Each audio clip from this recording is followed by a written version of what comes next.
ஜெய்வராகி அனைத்து பக்தர்களுக்கும் வணக்கம். வருகின்ற 19/11/2025 புதன்கிழமை அமாவாசை பூஜை. அன்றைய தினம் கண்டிப்பாக மதியம் 3 மணிக்கு யாகம் துவங்க ஆரம்பிச்சிடும். சரியா இரவு 7 to 7:30 மணிக்கு குருதி பூஜை நடைபெற ஆரம்பிச்சிடும். 9 மணிக்கு அபிஷேகமும் 10 மணிக்கு மேல ஆராதனை துவங்க ஆரம்பிச்சு 12 மணிக்கு கண்டிப்பா ஆராதனை முடிஞ்சிடும்.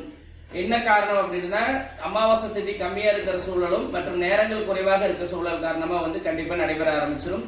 தயவு செஞ்சு மாவட்ட மாநில பக்தர்கள் தங்கள் அருகாமையில் இருக்கக்கூடிய பக்தர்களுக்கு இதை முழுமையாக தெரியப்படுத்தணும்னு சொல்லி உங்கள் அன்போடு நான் கேட்டுக்கிறேன். அன்றைய தினம் பாலபிஷேகம் செய்யக்கூடிய பக்தர்கள் கண்டிப்பாக முன்பதிவு செஞ்சிருக்கணும். மற்றும் கடன் பிரச்சனைக்காக அமிர்த தைலம் சாத்தக்கூடிய பக்தர்கள் சரியாக இங்க 4 மணிக்கு வந்தீங்களா 6 மணி வரைக்கும் மட்டுமே அது சாத்தக்கூடிய நிகழ்வு ஏற்பாடு செய்யப்பட்டிருக்கு. கண்டிப்பா அதுல நீங்க கலந்துக்கிறீங்க, முன்கூட்டியே வந்துருங்க. அது சமயம் அன்னதானத்திற்கு கொடுக்கக்கூடிய பக்தர்கள் முன்கூட்டியே தகவல் கொடுத்துருங்க. ஜெய்வராகி.